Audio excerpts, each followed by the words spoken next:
This is Jamey with Stonemaier Games, and today I'm going to talk about scheduling and timelines. Specifically in terms of scheduling and timelines after your project has successfully funded. This is past the point where you've estimated your project date, you've put that in the reward levels, you've built in buffer times for things like US holidays, August in Europe, Chinese holidays for production, those types of things. This is after that.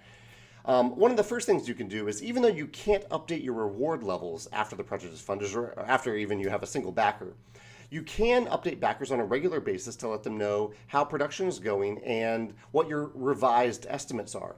I'm going to use the word estimate a lot in this video because I think it's important to constantly reinforce to backers that every date is an estimate until it actually happens.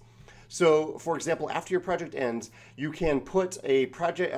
You can change your project image to add a progress bar created on your own in InDesign or Illustrator or Photoshop to show the current status of the project and what is to come next and how long that might take.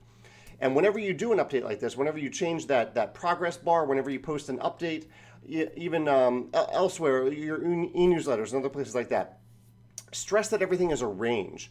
Like, you can tell them where the game is right now. So you might say, okay, it's leaving China right now. It's on the ship. It has departed from port in China. And now we expect for it to be on the water for 3 to 5 weeks.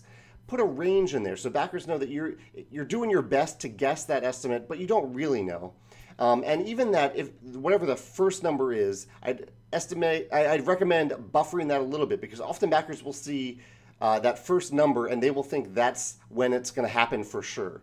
I don't know why, but I've seen this happen time and time again, where backers see, okay, this might arrive in June or July, and on June 1st you start to get emails from backers asking, where's my reward, where's my tracking number?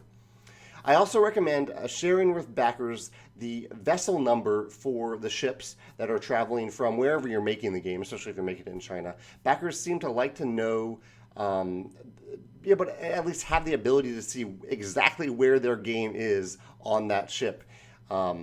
Make sure, again, that you let them know that those numbers are often estimates. They're not always exactly precise, but it can be reassuring to backers. Kind of like when you call an Uber or a Lyft and you can see exactly where your car is. That's very satisfying.